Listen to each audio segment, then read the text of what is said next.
Hi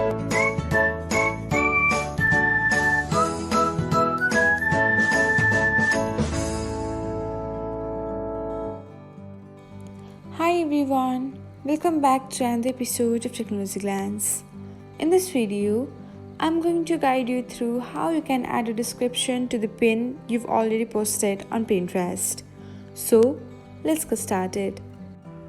Watch till the end and don't forget to subscribe to Technologyglance by hitting the subscribe button and press the bell icon so that you'll never miss another update.